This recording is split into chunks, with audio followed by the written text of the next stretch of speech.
wow, like this kid is a difference maker. He's been offered by a lot of the FCS schools so far, a couple FBS schools, but this is a kid we could jump on fast, and we're not, and that's just so frustrating because I mean, Skylar Bell's going to be gone in a year, and we don't have a ton of receivers in the pipeline that are special like this kid could be, and I just don't get it. Well, I think the key is that they're looking for transfers. I mean, that's the telling. No, I get that, and I was talking to JY about it, and JY had said that when you lose a senior or a junior that's basically a grown man, and you got to replace him with a grown man in order to have success. That's the conundrum behind it. Whereas before, we never had to do that, where there was time to develop players and make them your own. And now if you develop players, they just go somewhere else. So you're taking these 1 and 2 year rentals on kids, and it's hit or miss. And that's the only thing I don't particularly like, because at least Coach Edsel, he was good at developing kids. Well, did you see what Bobby Hurley, Danny Hurley, yeah, that said, maybe I could pull it up. Oh, sorry. Was it the 60 Minutes interview you're talking about? Did you see that? Did you watch that? Yeah. So, maybe we pull it up for our viewers. The particular segment where he talked about the transfer thing. Did you just see that part? Yeah. I thought that was really, really. It was insightful the way that he views it. Yeah, and he talked about. Let me see if this is the interview here. I'm trying to see if I can find a segment where he talks about. You would think 60 Minutes would be better at showing the transcript. Okay, they do have a transcript. Let's see what we got it here. We get a summary. Yeah, all right, summary. All right, let's see. Transfer portal. So he talks about it.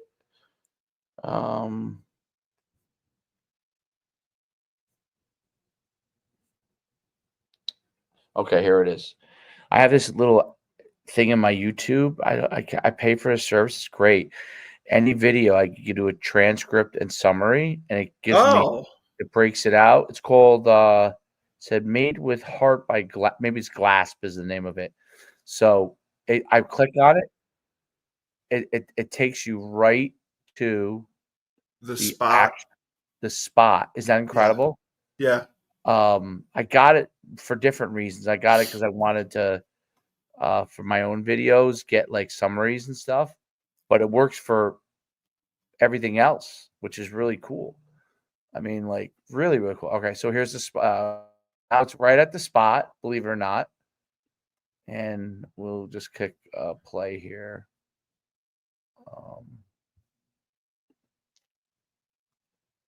And they smoked Seton Hall. I saw that. They're playing good now. I mean, that interview, by the way, is fascinating. I encourage it. Is. It just makes me sick because it's interesting because you could see him trying to figure out what does it mean to his team in the future, his current team, and going forward. So as he's talking about it, he's not really giving an opinion, even though he probably has one. No, he's answering the question. He's answering the question. He's not really kind of giving his opinion. But what's interesting is he's thinking in his head, how is this affecting my team right now? And then in a couple of months, what is going to be the effect on this team literally in the immediate future? And it's year to year. So that's what sucks about it. I thought that was, by the way, great questions by that guy. I'm not a gigantic 60 Minutes fan, but I do enjoy 60 Minutes. Sometimes I think they lean a little crazy left, but I think they do. That guy is that was a great question. was Yeah. very, very good questions because you could see him processing in his head. Is this going to be good for basketball? Probably not. No, it's Like not good for college sports altogether. right. There was an article on ESPN.com.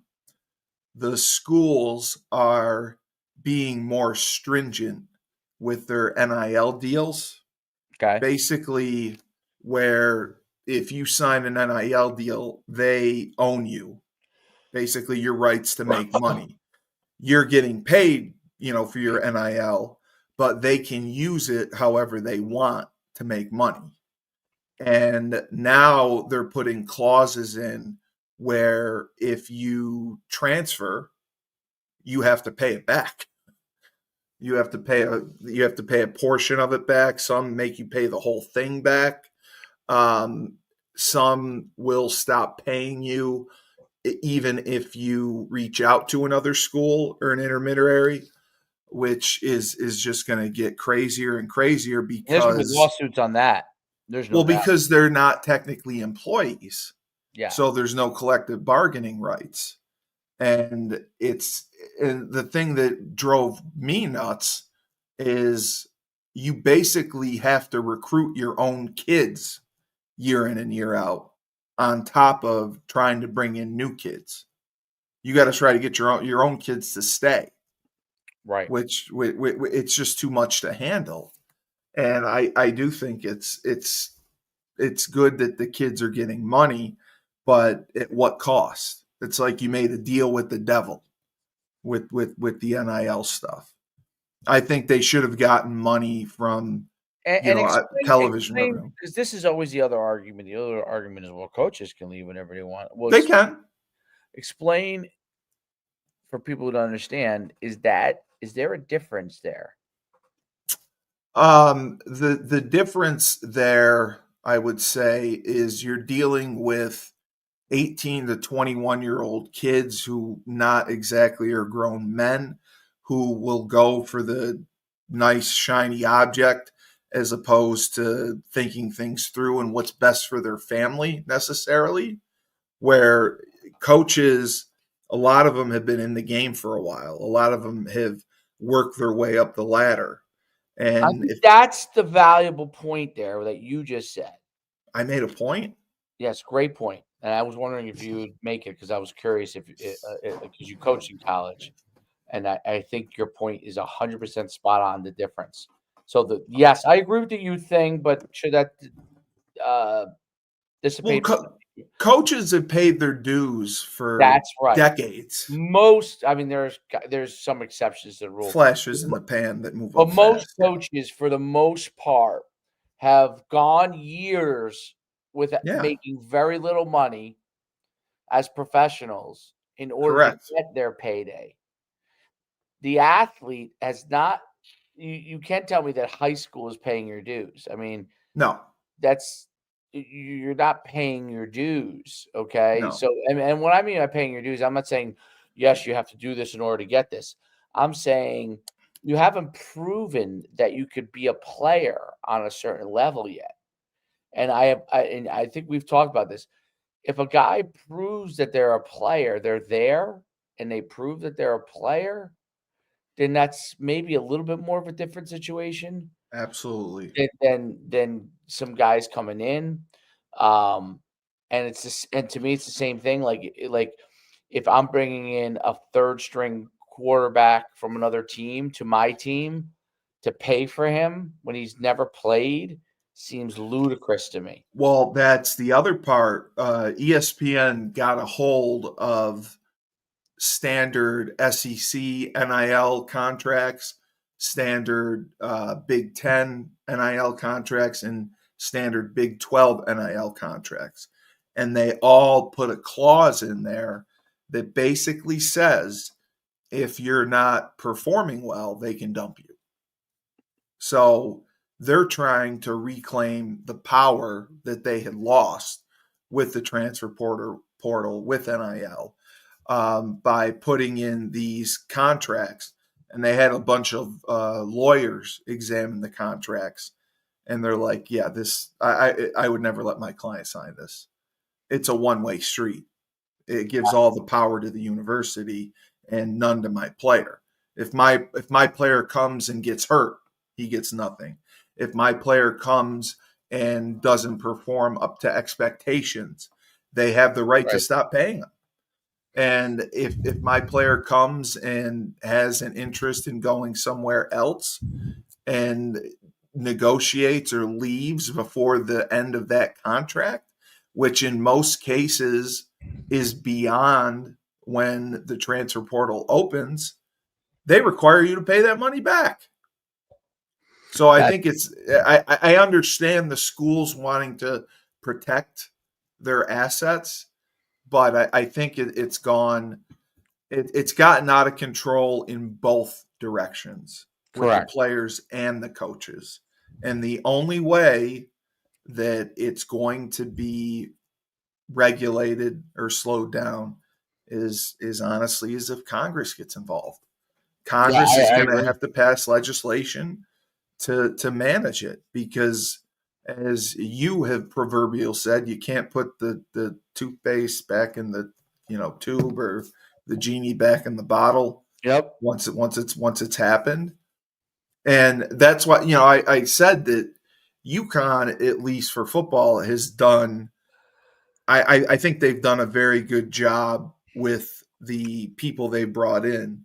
Mora has brought in pretty good value in his transfers, guys that have contributed, guys that appear to be good team guys.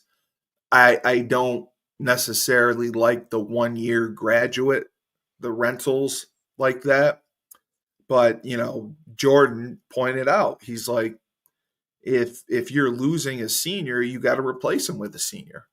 I mean, Absolutely. you're losing a grown man. You got to replace him with a grown man. You can't start from the bottom and take 18-year-old freshmen, and because a lot of the times, no athletic director is going to have patience for you to develop them. Well, why would you have patience for him to develop? I mean, Yeah, that's all part of the other part of the picture is that um development to me is not just about them becoming better athletes. I don't know if that makes sense. no, it's about making them grown men and teaching them how to be men and teaching them how to, be independent and live on their own. There's a Right. lot that goes into it. It's not just on the field. It's developing them as people. It's responsibility and accountability and having those things where a lot of high school kids don't. I agree. So it's 100% true. But at the same token, like Yukon taking 12 freshmen and 30 transfers, I just, it's just wow to me. And like you had said, now we're seeing scholarship level kids get passed over because they want Oh, to take transfers. if you're not adult, like literally an elite level, A 5-star, 4-star kid, you're not going to get an offer. it's going to be tough. I mean, you're gonna wait. It's gonna be very difficult. They're not gonna. Yeah, you're going to have the PG They're gonna or slow go to play you. JUCO. Yeah. They're gonna slow play you. They're gonna slow play almost everybody. Even the 4 stars are probably getting slow played, Yeah. right? Only the 5 stars are picking up these potential 5 stars picking up these early offers. Because you Everyone else, never know who's going to become available. and yeah, you see the problem is like in high school, the old system was getting to a point where you had to offer all these kids really young. Very early, yes. And most of those kids never developed to be that guy. They a lot of the times failed, yes. I would say at least 50% of the Yeah, times. yeah. So did not develop to be that guy. So now you can go recruit, even if you're taking a backup from a school. You already know this kid was offered a Division I scholarship, so he at least fit the requirements by other coaches of being a scholarship player at Division I, and that's why they take him. Like, Yeah. if I take a high school kid you know they're not going to contribute until maybe 2 years down the road at least. Jeremiah Smith, yes. But who's the receiver for Ohio State, the outstanding receiver for them? Yes, Correct. he's going to contribute.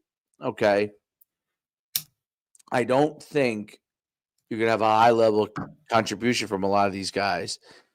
And whereas before, like when you came to college or I came to college, they either redshirted you, or even if there were players that they wanted to play right away, they thought of everything as a development process. And now, if you can't do the job immediately, They have no patience. you may never even get a chance to do the job at that school. No. So it's really, really crazy. Now, part of it is this. Part of it is, chicken and the egg thing. Part of it is when they early offered these kids, a lot of them, the reclassing thing became bigger and bigger, right? Yeah, that's what I couldn't believe. They were talking about that. The kids reclassify and, stay a sophomore an extra year, or, stay a freshman an extra year. It's a big thing because that extra year, you're stronger. And if you're a high school athlete, it gives you a better chance of getting recruited. Yes. That's a big thing, man. Like that's also why they have higher expectations of the freshmen coming in, because they're usually a year older now. And, they're going to be another year stronger, another year faster, another year bigger. And I think that's a huge issue that I don't know. Like, there doesn't seem to be a solution for all this. Like, okay, so college football, they want to basically make the players basically pay a tax if they leave or whatever, When I read that article, it just blew me away when they were reading the stipulations that these schools require. Yeah, so all you're going to go to be, so I'm a player, and let's say, let's use Yukon as an example. The Husky Foundation, whatever it's called, offers me $100,000 to play there. Okay, they send me the contract. The contract I don't feel is acceptable. I look up who's the guy that's in charge of their outside NIL, and I go, well, listen, they offered me $100K inside. I'm not signing that contract. Right. If you want me to come, if you want me to come to Yukon, you on the outside have to pay me $100,000, and that contract's got to be more favorable to me. So the bottom line is that any smart parent, any contracts with crazy stipulations, is not going to allow their kid to sign there unless he has no other choice. Right. Okay? Which most of the bigger schools, these kids have choices. So, yeah, and a lot of the agents that they interviewed, the agents that represent the high school kids, they're like, I'd never let my kid sign this. I'd never let my client sign this contract.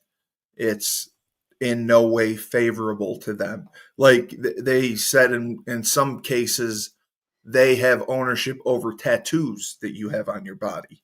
And that's crazy. Yeah, it's just it's too much. Like they don't even do that in the NFL. And even in the NFL, they get a percentage of merchandise they sell. Right. In college, they do not. No, they do not. According to the contracts, no. Once you sign the NIL deals, that company or whoever is allowed to market you however they want, and they keep all the profits. They're basically paying you so they can use your NIL for however they want and not give you a piece. Yeah, see. So it's just so dirty, and it just rubs me the wrong way, which with how college athletes, with how college athletics has turned into. But as Shane pointed out to me, because I had said about parity, or no, maybe it was Joe who said there's never been parity. The best teams have been the best teams, whether they're the SEC or the Big Ten. There hasn't been parity for a long time.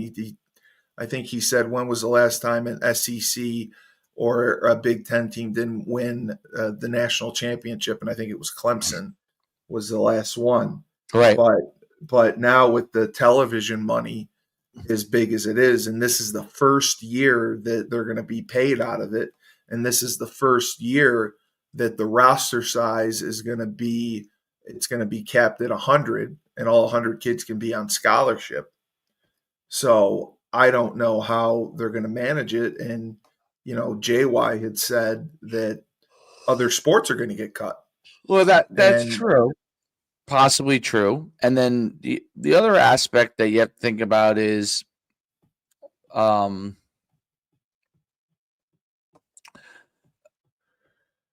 if players from high school don't get recruited,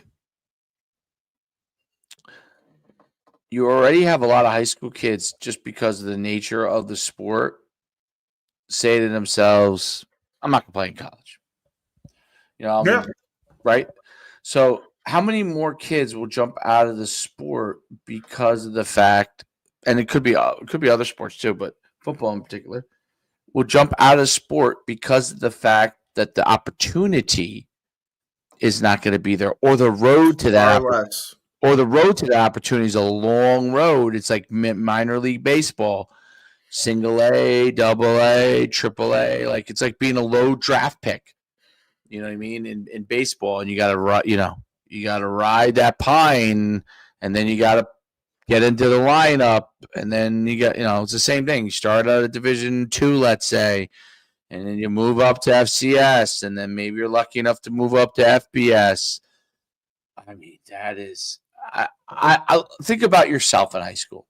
This is how I try to think about it, and when I don't know what the answer would be, I think about my opportunities in high school, which were different than yours. I think because you had multiple Division I, like a lot of Division I offers and stuff, so it was a little different. And you played a different position. I played linebacker, obviously a fullback, but I was a tailback in high school, safety for the most part. So each person's situation is different. But I think about my situation. I could have went to like Division III schools and done both sports. Okay, football and track. Yeah. Like I could have went Division I for track as the decathlete. I could have went Division I. I did go obviously football FCS, right? So I could have done that in track too. There's obviously more money for me in football because it's full scholarship, but track they probably did like you get a little bit of this, you get a little bit of that, type of deal. But like I remember Hamilton, where you call Frank coached, or both of you guys coached. Yeah, Frank coached there. It's right down the road from my house. Hamilton said to me, "Come play both." Yeah. Princeton said that to me. Princeton actually said it to me. Come play both. Because the requirement is a lot less for football. Like it's not year round. They didn't have spring practice for a while. If I didn't think, like, let's say I went back to high school. Now, maybe I would have still been FCS crew. Who knows? Maybe I wouldn't have been, right? You don't know. I probably would have, if I was not quite as recruited as heavily, I would have 100% chosen the high academic, whatever route, and which might have been better for me in life. But I think you lose some of the competitiveness. Like if everybody just kind of resigns and say, you know what, I'm not going to, you lose a little bit. So now you're left with the super top tier, right? I always think about this from a lineman standpoint. If linemen jump out of the game of football because opportunity isn't there anymore, the sport's dead. The sport does not live off of skill players. Yeah. It lives off of offensive linemen and defensive linemen because those bodies are a lot harder to come by. It is very hard to find. You're 6'5", right?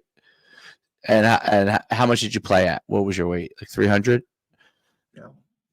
There are not many 6'5", 300-pound guys that can move, right? They don't grow on trees. No. In the United States, I mean, it'd be hard pressed. Probably the majority of the 6'5", 300-pound guys that can move probably play football, is my guess, in the United States. Like if you grabbed every 6'5", 300-pound person in high school that can move, like that has some level of athleticism, you cut out the guys that obviously are just gigantic blobs or whatever. Take 6'5", 300-pound guys that can move. I would bet my bottom dollar that like 90% of them play football. There might be 10 out of 100 that are like, hey, man, I'm just going to go work on a truck. You know what I mean? Type of thing. Yeah, yeah. There are those guys, right? They could have played football, but they're just going to work on a truck or, that's what they want to do. More simple guy. But I would say 90 out of 100 play football. And D-line, which is a little bit different because not as height's important, but not as big a deal as obviously on O-line. You take those two positions out of the game of football, you don't have football. Well, that's why 7-on-7 has grown in such popularity. Yeah, I agree, but it's not football still. Like I run it has complement. These things are complementary to tackle football, but they are not tackle football. 100%. They are very complementary. They can help your skills and all those kind of things. Same, even flag. It's complementary for the most part to football, but it is not tackle football. In order to get tackle football players, especially linemen, you need more opportunities for those guys to be successful, not less. And that's what is the difficult thing. How many kids, if you play the offensive line, how many kids, when they're told they're going to play offensive line for the first time, whether they're 8 or 15, said, Yes, my long dream has all right. Let's go. No glory. Got to pound my head into another guy every single play. Now, I mean, listen, as a fullback, right? There was some. I didn't like people were like, oh, it's blocking, it's physical. I said, I kind of like driving guys off the ball. Like it's not like if you're a tough guy, you like that anyway, right? But you still didn't wake up in the morning and say to yourself, of all the positions I could play in football, this is where I want to play. Very few kids are like that, okay? Very few, yeah. Including yourself. You probably were like, maybe I could be a tight end, because I'm 6'5", right? Almost all linemen that are tall think, maybe I could have been a tight end. Maybe they were tight ends and they got kicked inside, Because a lot of people do that, yeah. Right. So, I mean, who makes the best linemen a lot of times? These guys who are like oversized high school linemen that high school tight ends that you could kick inside, Because they're athletic, yeah. They're athletic, right?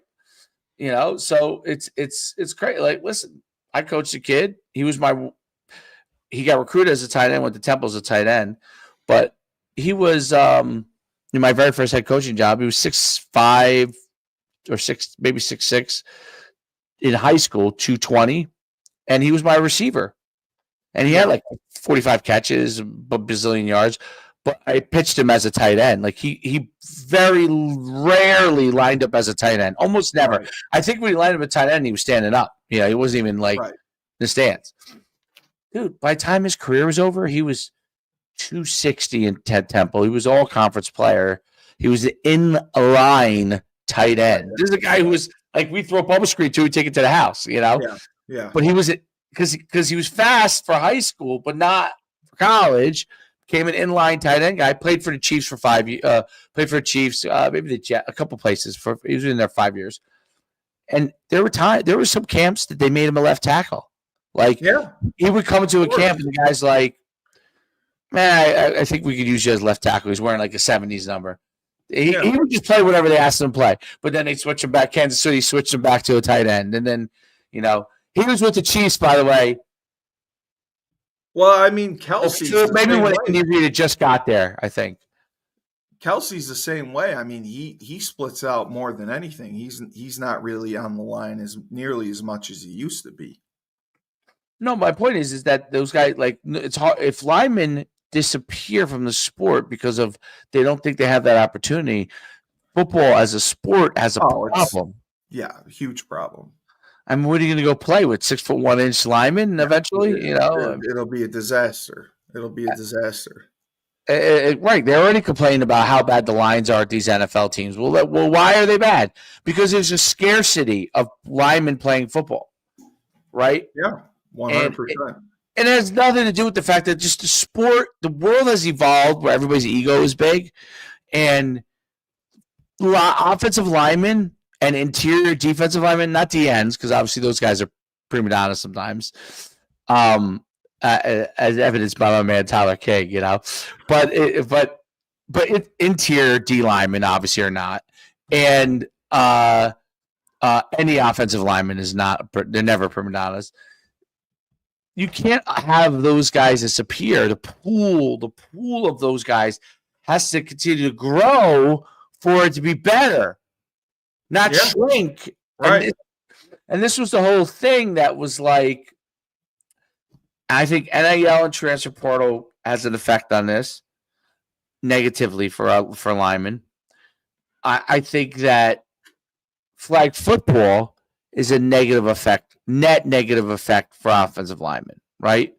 And Big time. Why is that? Because flag football doesn't require it. It's a great sport. It's a ton of fun. Yeah. But it doesn't require it. And if you are a lineman body and you play flag football as a young kid, you think, hey, man, I should be playing tight end receiver. Like, even if your body is not like, so it tricks them into thinking. And you're not athletic enough. Yeah. They're like, hey, man, like, I can tell you, like, kids are like, Coach, can I play wide receiver? I'm like, wait, what? Yeah. Wide receiver? Yeah, like, they don't get it. And they're not going to, because the world, it's not them. I don't think it's them. I think my era, when growing up, the guys who were offensive linemen, pretty much, they came into high school, they joined football, like they knew they were going to be offensive linemen. Yeah, 100%. Yeah. Now they're hopeful. There's a difference. They're all hopeful they're not an offensive lineman. Yeah, because they want the glory and they want the opportunity to catch the ball, run the ball, and do other things. They don't want to bang their head against the wall every play. You're 100% right. But I couldn't believe now that the schools are going the opposite direction with these NIL deals and like owning them and requiring so much notice if they want to transfer. And now they're also penalizing them for opting out of games, opting out of bowl games. That was another thing that they put in because so many kids have decided to opt out of, the end of the season. There's kids that have opted out if the team isn't doing well by like week 8. Oh, I'm opting out to train because I don't want to take a chance to get hurt. And that's just all ridiculous. Which is wild, right? Like, I've never heard it. I heard of it once in a while where guys would opt out of the meaningless bowl games because, they didn't want to get hurt. But week 9 and, they're shutting themselves down for the season. That just seems like it's getting too much. And I don't hear that as much in basketball as we do in football. And maybe it's because obviously the injury risk in football is a lot higher. But it's just crazy to me that it keeps happening. Yeah, there's no doubt. I mean, it's not going to stop happening. I don't know. Well, the only way it'll stop happening is if Congress passes some sort of legislation. Yeah, and they don't want to get involved. No, they don't want to get. Well, they may get involved, but right. I mean, they have enough issues with the whole transgender issue that's involved there. But I think so. Yukon's taking 30 transfers. Before we go, I want to make sure we're clear. So 12 freshmen and 12 freshmen. So their roster now must be half transfers. It's all transfers, and it's all a lot of them are 1-year guys. They're the graduate transfers, or they have 1 year of eligibility left. You know what Moore is saying? That's the only way. That's what he wants. He's saying that's the only way I can win. That's what he's saying. I think he can win if he had time to develop. His opinion in the world today. Yes, that's the way to go. This is the only way I can win. That's the way to go.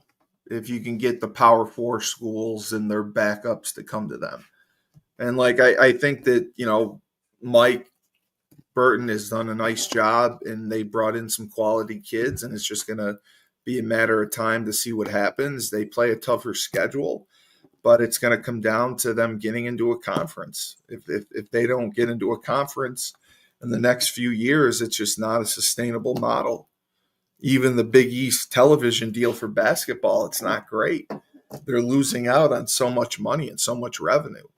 And then looking at the attendance figures, I mean, we hit 30,000 fans one game, and it never used to be that way. So it's just hopefully that there can be some excitement built around it. That's all we can hope for. Yeah, it's they're going to do well. What it looks like to the older fan Yeah. is not going to be what you would think college sports is. No. We've talked about this before. I don't think the younger fan, meaning the fan your age, your early 40s, your age bracket and younger, does not care. No. They don't care. They don't know the difference. Now my age group does, and definitely the generation older than me does.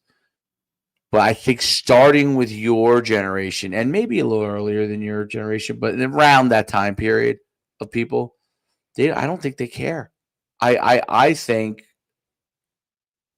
the fan might like it more. Yeah, I mean, as long as it's a better product on the field and they're winning, yes. I think it's going to rub them the wrong way if they keep losing their star players. That's the only thing that's going to add up.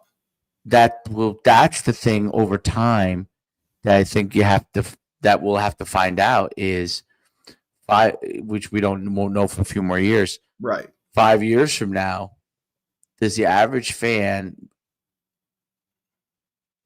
I'll give an example after this. Does the average fan start to turn it off the games because they're like, I don't know who the fuck these players are. This guy was just here last year. He's here now. It's tough to invest in it. Do you get fatigue, right? Do you get fatigue? Yeah. So that's one thing. I'll use a good example in my opinion, like the NBA in the 90s and maybe even the early 2000s and definitely the 80s with Jordan and Bird or late 80s and the Knicks and just the teams you probably watched as a young kid, you know? Yeah, the Lakers, the Bulls, absolutely. Charles Barkley, all those teams, right? Those groups of teams were very net positive for the NBA. When it went to this like super team model, starting with LeBron starting that stuff, the NBA became in the beginning. It was exciting. Remember, like the Heat was really good. They won. They had Ray Allen was on the team too. Like they had this like super. And then then he did it again with Cleveland, and then other teams followed it. Like Boston followed it. So and then now the Lakers followed it. But by the time by the time we got to the Lakers again doing it, and he started forming these, even when they won, I think the fans got fatigued. They didn't know who was on this team anymore all the time, other than LeBron, and they might know. And as it started to move around, and they realized people were just creating these super teams, they stopped watching because it was the super teams were the only teams. It's not as competitive. It's not nearly as competitive. Yeah, it dropped off big time. It dropped. That's why they've tried to adjust super team. And at first it's more exciting because you want to see what's going to happen. Yeah. And then you either love them or you hate them and you want to see it, But then you get fan fatigue, I think. Well, it was also the competitiveness where Jordan would rip your head off and shit down your neck. And these guys are all buddy. And which happens also in they just want to make the more money. Yeah. Right. Right. What's going to happen in transfer portal? Hey, my buddy plays over at that team. I'm going over there. Cool. But I'm still cool with my teammates at the other team. What makes Michigan Ohio State a great rivalry is that nobody from Ohio State would theoretically in the old days, not maybe now. Well, no, they got tased during the brawl after the game. I'm saying they would not ever. If I was transferring on from Ohio State, they would not transfer to Michigan. No. Michigan. No. But there was the big incident that happened was wasn't there a guy from one team to transfer to the other, and I can't remember which player it was. He started from Michigan to Ohio State or Ohio State to Michigan. I can't think of who. I think it was Ohio State to Michigan. Yeah. Right. the linebacker, I think, for Michigan a couple years ago. Yeah. It was Ohio State to Michigan. That fan base hating each other creates excitement. If the fan base doesn't hate each other because the players don't hate each other because they're not like, I was here last year, this guy gives me more. Then you get in like a whole thing where everybody gets along and those rivalries are just useless. They become useless. Yeah. That's what I think, but I don't know if any of this is valid. I just think that no, it's valid. It's valid. If you see the ESPN article, it was on Friday when they go through the NIL deals, it blows your mind how controlling they are and one-sided they are. And they're either going to have to unionize and declare the students employees of the schools. Otherwise, it's just they're overcompensating for the other because there's been so many transfers. The schools are compensating with the NIL deals, not letting them out, making them pay the money back, and owning everything that they have with their NIL to make money off of it. It's just getting bad. That's college sports. It's pro sports. It's just a pro sport. P.S. Ahmed emailed Steve Cully. What do you mean? Got the comment. Oh, I got a comment. Oh, him. Oh, yeah. This guy. Okay. Yeah. He's been on me. Or maybe he's gonna scam you the way that you got scammed by. Yeah, we'll talk about that. I can't wait to talk about the scamming. I forgot. Are we meeting with that guy tomorrow? That Oscar guy? I didn't get an email back from him yet, so I'm waiting. He said Tuesday, right? Tuesday afternoon. Did he say Tuesday's okay? Yeah, from his email, but I'll follow up with him. Okay, good. I'll double check with him. All right. Well, are you good at 8 tonight or later? Probably 8:30ish. 8:30. Okay, that's no problem. All right. All right. I'll email him back and make sure because he said Tuesday afternoon. So, is 2:00 anytime after that? Okay. Should be okay. All right. I'll email him that. Beautiful. All right. Let's roll. We're out of here. Yep. When life gives you lemons, don't make lemonade. Take 2 oranges, throw them back at life.